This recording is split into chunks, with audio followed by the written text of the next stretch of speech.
نحمده ونصلي على رسوله الكريم اما بعد فاعوذ باللہ من الشیطان الرجیم بسم اللہ الرحمن الرحیم۔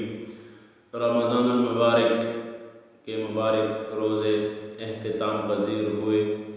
اللہ سبحانہ و تعالی تمام مسلمانوں کے روزے اپنے دربار میں قبول فرمائے اور جو کمی کوتاہی ہوئی اس پر اللہ پاک معافی فرمائے۔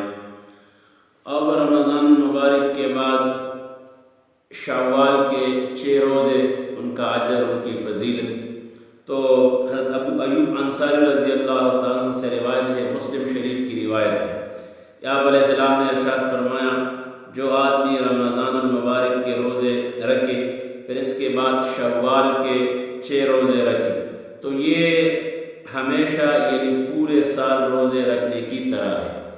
اب اس میں گنجائش بھی ہے، اگر ایک آدمی پیدل پہ رکھے، اگر ایک آدمی اس میں وقفہ کرے، 2 دن کے بعد رکھے، 1 روزہ ہفتے کے بعد رکھے، آخری عشرے میں رکھے، پہلے عشرے میں رکھے، تو پورے مہینے میں گنجائش ہے، جس وقت اس کو یہ آسانی کے ساتھ رکھ سکتے ہیں۔ دوسری بات یہ ہے کہ یہ روزے نفلی ہے، اس پر کسی کو تعین و تشریح نہیں کرنا چاہیے، اگر کوئی آسانی سے رکھ سکتا ہے تو رکھ لے، فضیلت ہے پورے سال کے روزوں کے برابر، یعنی جس طرح پورے سال اس آدمی نے روزے رکھے تو آسانی کے ساتھ جو رکھ سکتے ہیں رکھ لیں، جو نہیں رکھ سکتے نفلی روزے ہیں، کسی پر جبر نہیں کرنا چاہیے۔ تو اللہ ہم سب کو توفیق دے یہ روزے رکھ لیں۔ جزاک اللہ خیر۔